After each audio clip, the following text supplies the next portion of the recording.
ẹ̀yin aráàlú Ògbómọ̀ṣọ́ ẹ kú àmójúbà o. Àwọn akẹ́kọ̀ọ́ àti olùkọ́ táwọn agbésùmọ̀mí jí gbé ní ìlú Ògbómọ̀ṣọ́ ní ìjọba ìbílẹ̀ Oríire ti gba ìtúsílẹ̀ o. ẹ gbọ́ ná, kí làwọn agbésùmọ̀mí tún fẹ́ẹ́ fi ẹ̀rọ dúróònù ṣe báyìí? Ọlọ́kadà kan ti jí ọmọ ọdún 7 gbé lọ ní ìpínlẹ̀ Delta. Ọ̀gágun Christopher Musa ti kéde wípé àwọn ti ṣàfikún owó oṣù àwọn ológun láti 49,000 naira sí 100,000 naira. Ọwọ́ àwọn aráàlú ti tẹ àbùkí Fúlàní agbésùmọ̀mí tó lọ yìnbọn pa èèyàn méjì ní ọjọ́ ní ìlú Ìbàdàn. Iléeṣẹ́ ọlọ́pàá ìpínlẹ̀ Ondo ti kéde wípé àwọn ti gbẹ̀mí àwọn afurasí ajínigbé méjì ní ìlú Àkúrẹ́ o. bẹ́ẹ̀ bá gbìyànjú láti lo ọwọ́ agbára tú àwọn èèyàn yín sílẹ̀, ó ṣeé ṣe kẹ́ ẹ pàdánù gbogbo àwọn ọmọ yín o. Àwọn agbésùmọ̀mí ṣe ìkìlọ̀ bẹ́ẹ̀. Kí ló dé tí àjọ EFCC wọ́ olórí ẹgbẹ́ Miyetti Allah lọ sílé ẹjọ́? Ibrahim Chatta ti sọ̀rọ̀ lórí àwọn tó ń gbèrò ìfòkè káàkiri lórí bí àwọn ẹṣin rẹ̀ ti ń kú lẹ́yọ kọ̀ọ̀kan ní ìlú Ọ̀yọ́. Wọ́n ti gbàtú sílẹ̀ o.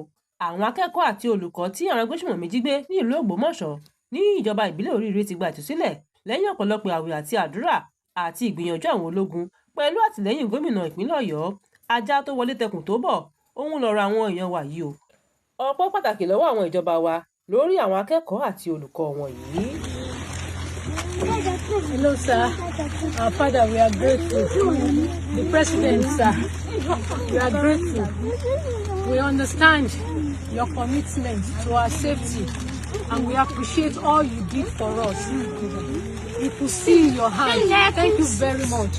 And every security operative. Ẹ̀yin ọmọ ogun, ẹ mà kú oríire o.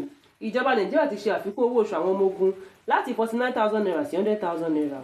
Ọ̀gágun Christopher Musa òun ló kéde ọ̀rọ̀ náà jáde. Ó ní òun fi àsìkò yìí rọ gbogbo àwọn òṣìṣẹ́ pé kí wọ́n fi ìtara síṣẹ́ wọn dáadáa o nítorí bí ìjọba ti ṣàfikún owó oṣù wọn. Ó tẹ̀síwájú wípé ààyè ṣì wà fún gbogbo àwọn tó bá fẹ́ darapọ̀ mọ́ iṣẹ́ náà láti lè fọwọ́sowọ́pọ̀ pẹ̀lú iléeṣẹ́ ológun ká lè kọjú ìjà sí àwọn afẹ̀míṣòfò náà kí ilẹ̀ wa lè bá gba ìtura o. Ọpẹ́ o, ọwọ́ àwọn aráàlú ti tẹ Fúlàní àbùkí agbésùmọ̀mí tí wọ́n yìnbọn pa èèyàn méjì ní ọjọ́ ní ìlú Ìbàdàn. Yàtọ̀ sí àwọn méjì tí wọ́n ní wọ́n yìnbọn pa, níṣe ni wọ́n tún ní wọ́n yìnbọn pa àwọn aláìṣẹ̀ méjì tó jẹ́ ọmọ Yorùbá, wọ́n sì ti wọ́ wọn lọ sí iléeṣẹ́ ọlọ́pàá tó wà ní ìpínlẹ̀ ọ̀hún. Ohun tó jẹ́ kàyéfì fún wa kò ṣẹ̀yìn bí àwọn aráàlú ti bá ìbọn AK-47 kàbàtì lọ́wọ́ àwọn ọ̀daràn wọ̀nyí o. Iléeṣẹ́ ọlọ́pàá ìpínlẹ̀ Ondo ti gbẹ̀mí afurasí ajínigbé méjì ní ìlú Àbọ̀ tó wà lójú ọ̀nà márosẹ̀ Àkúrẹ́ sí ìlú Ọ̀wọ̀ lẹ́yìn tí àwọn afurasí ajínigbé dojú ìbọn kọ àwọn ọlọ́pàá.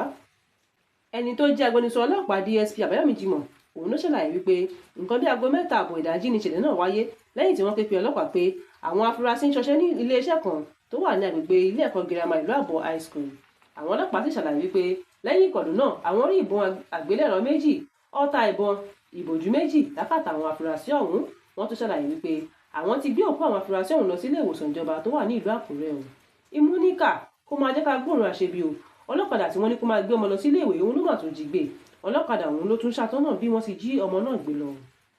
Kevin Ọ̀gágá tó jẹ́ ọmọ ìpínlẹ̀ Delta tí àwọn òbí ọmọ náà gbà pé kó máa bá wọn gbé ọmọ lọ sí ilé ìwé, òun ló tún lẹ̀dí àpòpọ̀ pẹ̀lú àwọn jàǹdùkú tó jí ọmọ náà gbé o láti lè gba owó ìtúsílẹ̀ lọ́wọ́ wọn. Ṣùgbọ́n ṣá o, ọwọ́ àwọn ọlọ́pàá ti tẹ ọkùnrin náà, wọ́n sì ti ṣèlérí láti gba ọmọ náà padà báyìí. I'm SP Dafe Bright, and this is Delta State Police Command. One would wonder, who do we trust? Who do we hand our children to? Who do we entrust with the responsibility of taking care of our children at times? We have a case of a 3-year-old child who an Okada rider was contracted to be picking the child from home to school and from school back to the home. He did this job for about 3 weeks before the devil came into him, according to him. On that fateful day, he took this child. Instead of taking the child to school, he took the child to wherever he took the child to and started calling the parents with another line that the child has been kidnapped and they should bring the ransom of 2 million naira. His own line was switched off. They couldn't reach him. So they never thought he was even the one who masterminded the kidnap. They reported while they were at the police station, he also called, threatening them that if they go to the police, they will kill the child. Eventually, a ransom of 500,000 was paid. That was when he allowed the child to go. Trust us, we swung into action, went into technically driven, intelligence-led investigation, and were able to unmask the face of the kidnapper who kidnapped that little child. This happened in Ughelli about 4 weeks ago, 3 weeks ago. My brother, don't face me, stay there. What's your name? My name is Kelvin Ogaga. Kelvin Ogaga? Yes, sir. Ogaga? Yes, sir. All right. Mishuro Bokewe? Or you sabi English? Yes. Don't worry, our people know the year, not all of them the year Robo like that. Okay, so why were you arrested? I was arrested because of a 3-year-old child which I kidnapped. You kidnapped the 3-year-old child? Yes. Who was the child to you? The child is, I'm the one that used to take her to school and from school. Okay, how much did they pay you?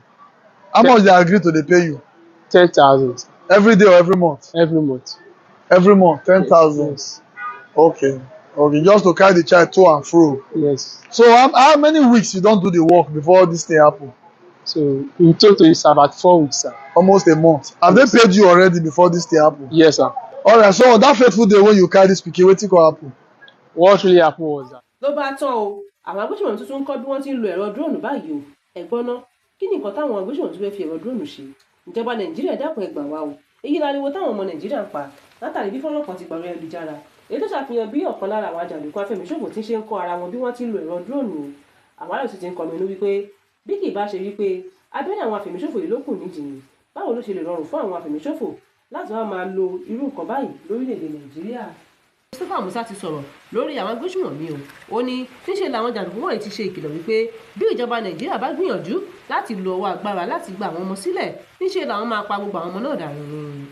ọ̀gágun Musa wá ṣàlàyé wípé ìdí rẹ̀ nìyí o tí àwọn fi ń ṣe jẹ́jẹ́ pẹ̀lú àwọn ọmọ náà kí àwọn jàǹdùkú má bàa fi ẹ̀mí wọn ṣòfò ṣùgbọ́n àwọn onígbàgbọ́ wípé àwọn ọmọ náà yóò gba ìtúsílẹ̀ láìpẹ́. I do feel that the military are underfunded. Only 1.504 trillion was designated to the army. Is that enough? It's not enough. They've increased our pay. When they started, a soldier was collecting 49,000 monthly. We tried so hard, now it's collecting 100,000. Enlighten us as to the matter with Oyo. Is it that we're impatient because people are still counting days? And you know, it's a very sad event, unfortunately. But àjọ EFCC ti wọ́ olórí ẹgbẹ́ mi sí àlànà sílé ẹjọ́ lórí ẹ̀sùn jìbìtì $2.3 million.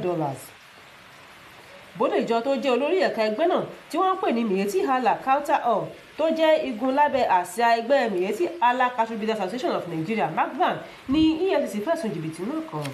ẹ̀sùn méjìlá ọ̀tọ̀ọ̀tọ̀ tó ní ṣe pẹ̀lú ìwà ìjẹbánu ní àjọ náà fi kan bóde ìjọ níwájú ilé ẹjọ́ èyí tí wọ́n sọ pé ó tẹ́wọ́ gba ibú owó ilẹ̀ òkèèrè ọ̀hún léyìí tó sì lòdì sí òfin. ṣáájú ni ìwé òfin nàìjíríà ti sọ wípé okòwò yòówù tí èèyàn bá ń ṣe èyí tó bá ti ní ṣe pẹ̀lú owó láti orí mílíọ̀nù 5 náírà lọ sókè gbọdọ̀ jẹ́ èyí tí wọ́n fi ránṣẹ́ láti àpò àsùnwọ̀n ilé ìfowópamọ́ kan sí òmíràn kì í sì ṣe nípa ká máa gbé owó rìn káàkiri àbí kéèyàn máa tẹ́wọ́ gba irú owó bẹ́ẹ̀ fún ìdí èyí ẹnikẹ́ni tó bá dán irú rẹ̀ wò láṣà yóò fojú mi náà fin ni. àjọ EFCC sì ti fìdí rẹ̀ múlẹ̀ wípé Saidu Abubakar ti wà ní àhámọ́ àwọn ọlọ́pàá báyìí o lórí ẹ̀sùn tí wọ́n fi kàn wọ́n.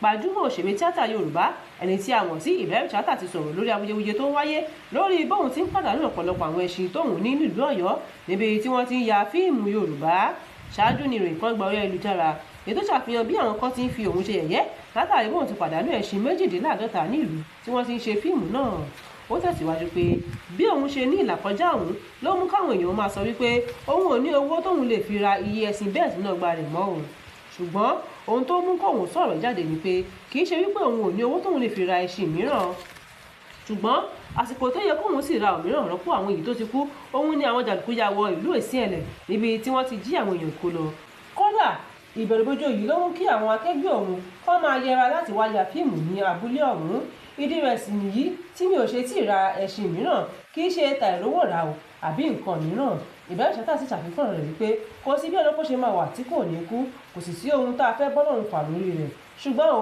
bí gbogbo jìnnìjìnnì àwọn agbésùnmọ̀mí yìí bá lọlẹ̀ làwọn máa tó ra ẹṣin mìíràn padà ó sì ṣe ìkìlọ̀ wípé kí àwọn èèyàn dẹ́kun láti máa fi ẹni tó bá ní ìdojúkọ ṣe yẹ̀yẹ́ mọ́ nítorí tẹni tó dé la rí o a ò sì mọ tẹni tó ń bọ̀.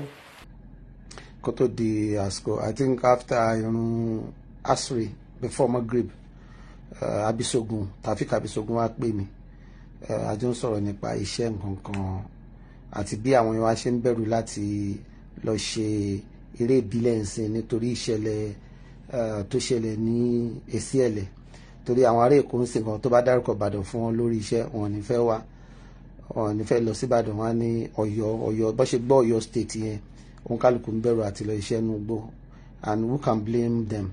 You cannot blame everyone, you know. Kọ́lọ́n bá dáwọ́ insecurity dúró ní Nàìjíríà.